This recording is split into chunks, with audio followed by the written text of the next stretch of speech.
Hello दोस्तों, RBC MPPSC में आप सभी का स्वागत है। और आज हम जो है आई मैग्नस कोचिंग इंस्टीट्यूट का जो है यूनिट 2 मध्य प्रदेश का इतिहास, उससे रिलेटेड टेस्ट का यहाँ पर डिस्कशन करने वाले हैं। तो चलिए स्टार्ट करते हैं। सबसे पहला क्वेश्चन है, कलचुरी वंश शासकों का मूल स्थान था। तो इसका जो करेक्ट आंसर हो जाएगा वो माहिष्मती। अगला प्रश्न है दूसरा, त्रिपुरी के कलचुरी शासकों ने उपाधि धारण की थी। तो परम भट्टारक, महाराजाधिराज, परमेश्वर और उपरोक्त सभी। तो इसका आंसर हो जाएगा उपरोक्त सभी। फिर अगला प्रश्न है, कलचुरी के किस शासक को उज्जैनी भुजंग कहा जाता है। तो इसका करेक्ट आंसर हो जाएगा युवराज देव। अगला है चौथा प्रश्न, निम्नलिखित में से कौन सा मंदिर कलचुरी शासकों ने निर्मित नहीं करवाया है। तो इसका जो करेक्ट आंसर हो जाएगा महेश्वर मंदिर, महेश्वर में है। ये देवी अहिल्याबाई ने निर्मित करवाया था। बाकी सारे मंदिर जो है कलचुरी शासकों ने बनवाए हैं, को देख लीजिएगा। फिर अगला है, चंदेल वंश के शासनकाल में बुंदेलखंड किस क्षेत्र के नाम से जाना जाता था। तो ये जेजा भुक्ति के नाम से जाना जाता था। अगला प्रश्न है, खजुराहो में स्थित लक्ष्मण मंदिर का निर्माण किसने करवाया था। तो लक्ष्मण मंदिर का निर्माण यशोवर्मन ने करवाया था।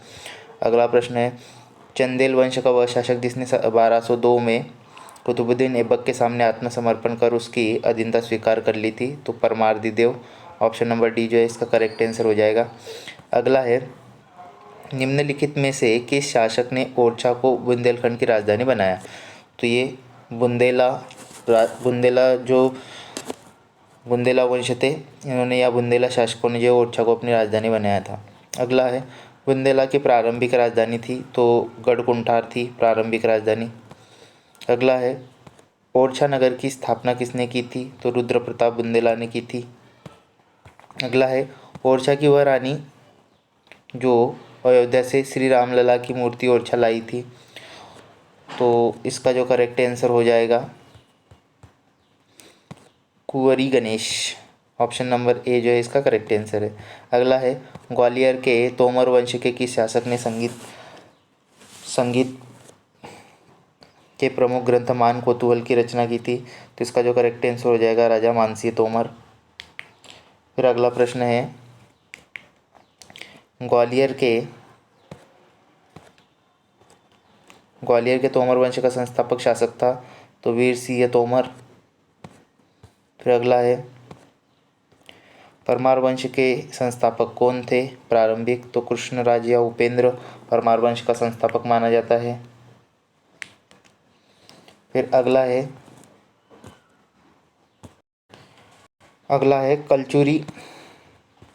कलचुरी वंश का वह शासक जिसे मालवा के शासक भोज परमार ने पराजित किया था। तो वो गांगेय देव था।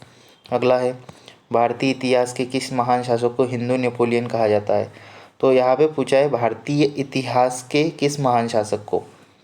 अब यहाँ पे मध्यकालीन अगर पूछता तो यहाँ पे इसका जो होता है कर्णदेव आंसर हो जाता, लेकिन यहाँ पे भारतीय इतिहास का पूछा है, भारतीय इतिहास के किस महान शासक को, तो यहाँ पे समुद्रगुप्त हो जाएगा। लेकिन एक हिंदू नेपोलियन के नाम से कर्णदेव को भी जाना जाता है, तो ये भी याद रखें। अगला है, मध्य प्रदेश में कच्छप घात वंश का मूल स्थान था। तो कच्छप घात वंश का मूल स्थान जो है गोपाद्री या ग्वालियर था। अगला प्रश्न है, विदर्भ के प्रतापी शासक भीमरथ की कन्या जिसका विवाह नलपुर के राजा नल के साथ हुआ था। तो रानी दमयंती। अगला प्रश्न है, कच्छप घात राजवंश की ग्वालियर शाखा का संस्थापक था। तो ये वज्रदामन था। ऑप्शन नंबर सी जो इसका करेक्ट आंसर हो जाएगा।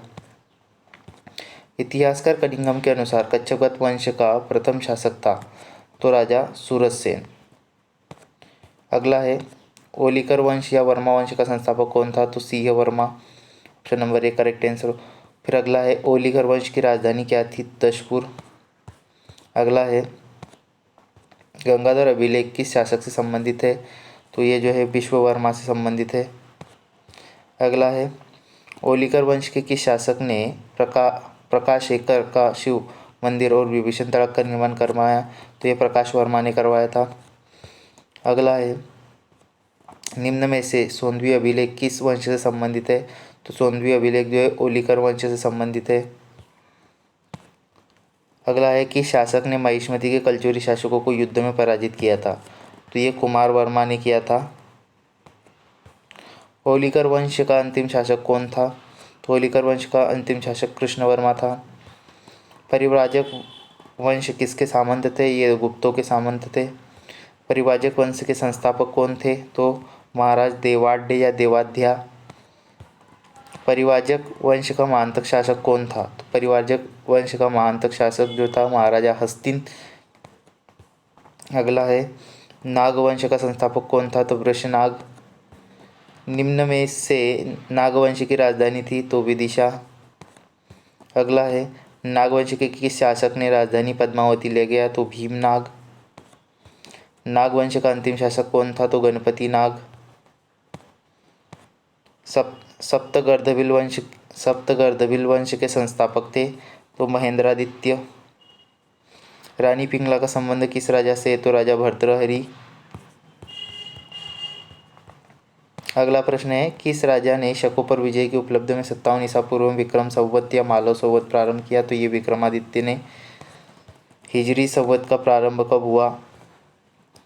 हिजरी संवत का प्रारंभ कब हुआ? तो ये 620 ईस्वी में। अरबों के सिंध पर आक्रमण का मुख्य उद्देश्य था? तो राजनीतिक आर्थिक उपयुक्त सभी। सिंध का राजा दाहिर किस युद्ध में मारा गया था? तो रावर के युद्ध में। भारत पर पहला मुस्लिम आक्रमण किस वर्ष हुआ? तो 711 में। मोहम्मद बिन कासिम ने किस जगह का नाम स्वर्ण नदी रखा था? तो मुल्तान। किसने एक तरफ संस्कृत के मुद्रा लेख के साथ चांदी के सिक्के निर्माण किए थे? तो ये किसने एक तरफ संस्कृत मुद्रा लेख के साथ चांदी के सिक्के निर्माण किए थे? तो ये महमूद गजनवी ने। महमूद गजनवी के साथ भारत आने वाला प्रसिद्ध इतिहासकार कौन था? तो अल बरूनी।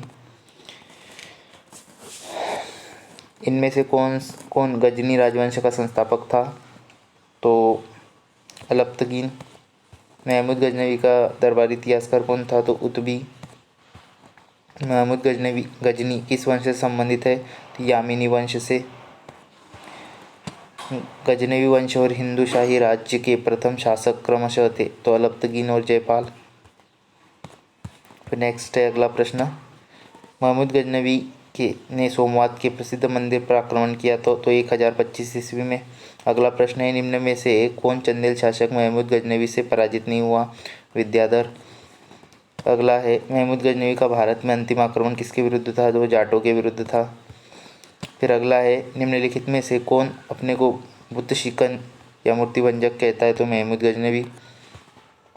मोहम्मद गोरी को सबसे पहले किसने पराजित किया था? तो भीम द्वितीय ने। किस मुस्लिम शासक के सिक्कों पर देवी लक्ष्मी की आकृति बनी है? तो मोहम्मद गोरी के। पृथ्वीराज चौहान के दरबारी कवि कौन थे? तो चंद्रबरदाई। मोहम्मद गोरी किस वंश का था? तो शंसबनी वंश। रजिया बेगम को सत्ताच्युत करने में किसका हाथ था? तो तुर्कों का। अमीर आखुर अश्वशाला का प्रमुख किसे नियुक्त किया गया था? तो याकूत को। निम्नलिखित में से किसने भारत में प्रसिद्ध फारसी या नौरोज त्योहार आरंभ किया? तो बलबन ने।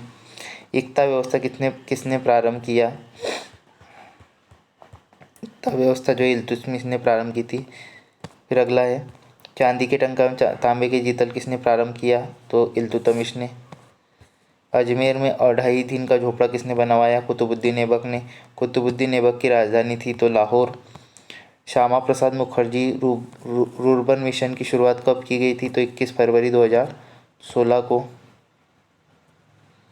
अगला है निम्न में से क्या पीएम आशा के तहत सम्मिलित है? तो मूल्य समर्थन योजना, मूल्य न्यूनता भुगतान योजना, निजी खरीद एवं स्टॉक किट, उपरोक्त सभी। तो उपरोक्त सभी। निम्न में से कौन सी योजना 2018 में शुरू की गई? तो पीएम किसान मानधन योजना। कृषि वानिकी पर उप मिशन के तहत प्रमुख नारा है हर मेड़ पर पेड़। अगला है स्टैंड अप इंडिया के तहत कितने ऋण की सुविधा का प्रावधान किया गया है? तो 10 लाख रुपए से 1 करोड़ रुपए तक। एग्रीकल्चर एक्सेलरेटर फंड में 2200 करोड़ का प्रावधान किस अवधि के लिए किया गया है? तो 2028-2029 के लिए। अगला है NEGPAC को पूर्ण भारत में किस वर्ष लागू कर दिया गया था? तो 2015-16 में। पहली औद्योगिक नीति घोषणा किस वर्ष की गई? तो 1948 में। समाजवाद को बढ़ावा किस औद्योगिक नीति में दिया गया था? दूसरी औद्योगिक नीति में। 1956 की औद्योगिक नीति के तहत प्रथम अनुसूची में कितने उद्योग सम्मिलित थे? तो 17 उद्योग सम्मिलित थे। फिर अगला है, लघु व कुटीर उद्योगों को प्रोत्साहन किस औद्योगिक नीति में दिया गया था? तो बी और सी में। अगला है, 1991 में आर्थिक संकट के दौरान भारत के पास लगभग कितने अरब डॉलर का विदेशी मुद्रा भंडार शेष बचा था? तो 1.2 अरब डॉलर। निम्न में से कितने क्षेत्रों हेतु 1991 की आर्थिक सुधार नीति में लाइसेंस अनिवार्य कर दिया गया था? तो 5। मेक इन इंडिया स्तंभों में कौन शामिल नहीं है? तो नई अवसंरचना, नई सोच, नए क्षेत्र और नए सृजन ये शामिल नहीं है। उत्पादन लिंक प्रोत्साहन योजना की शुरुआत किस वर्ष की गई? तो वर्ष 2020 में। उत्पादन लिंक प्रोत्साहन योजना के तहत कितने राशि का प्रावधान किया गया है? तो 1.46 लाख करोड़ रुपए। अगला है, व्यापार सुगमता को बढ़ाने हेतु निम्न में किसका गठन किया गया है? तो राष्ट्रीय एकल खिड़की प्रणाली। फिर अगला प्रश्न है, निर्वाचन आयोग में सदस्यों की संख्या बढ़ाने या कम करने की शक्ति किसमें निहित है? तो राष्ट्रपति में। पहली बार निर्वाचन आयोग का बहुसदस्यीय बनाया गया? तो 16 अक्टूबर 1989 को। चुनाव के समय किसी चुनाव क्षेत्र में चुनाव प्रचार कब बंद करना होता है? तो मतदान समाप्त होने से 48 घंटे पहले। राष्ट्रपति किस अनुच्छेद के अंतर्गत संसद के सदस्यों की अयोग्यताओं के संबंध में निर्वाचन आयोग से परामर्श करता है? तो 103 के तहत। निम्नलिखित कथनों पर विचार करें। सुकुमार सेन भारत के पहले मुख्य चुनाव निर्वाचन आयुक्त थे, सही है। रमादेवी भारत की पहली मुख्य निर्वाचन आयुक्त थी, ये भी सही है। 1 और 2 दोनों सही है। अगला है, राज्य निर्वाचन आयोग की स्थापना करने की सिफारिश निम्नलिखित में से किस समिति ने की थी? तो तारकुंडे समिति ने की थी, option number C. M3 EVM में अधिकतम कितने प्रत्याशी नामांकित किए जा सकते हैं? तो ये जो है 384। लोकसभा अथवा विधानसभा के किसी चुनाव प्रत्याशी की जमानत राशि कब जब्त कर ली जाती है? तो जब वह कुल मतदान का 1/6 प्राप्त नहीं कर पाता है। चुनाव से संबंधित निम्नलिखित कथनों पर विचार करें। मध्यावधि चुनाव में चुने गए प्रतिनिधि अपने पूरे कार्यकाल के लिए निर्वाचित होते हैं। उपचुनाव में प्रतिनिधि सदन के शेष कार्यकाल के लिए निर्वाचित होते हैं। उपयुक्त में से कौन से कथन सत्य है? तो 1 और 2 दोनों सत्य है। निम्नलिखित कथनों पर विचार कीजिए। मुख्य चुनाव आयुक्त और अन्य चुनाव आयुक्तों को समान अधिकार प्राप्त है, किंतु मिलने वाले वेतन में असमानता है। तो ये बिल्कुल सही है। मुख्य चुनाव आयुक्त वही वेतन पाने का हकदार है जितना उच्चतम न्यायालय के न्यायाधीश को दिया जाता है। तो ये गलत है। चुनाव आयुक्त का कार्यकाल उनके पदभार संभालने की तारीख से 6 वर्ष अथवा 65 वर्ष की आयु प्राप्त कर ले, जो भी वो होता है। इनमें से कौन कौन से कथन सही है? तो ये भी सही है। तो 1 और 3 जो है इनमें से सही है।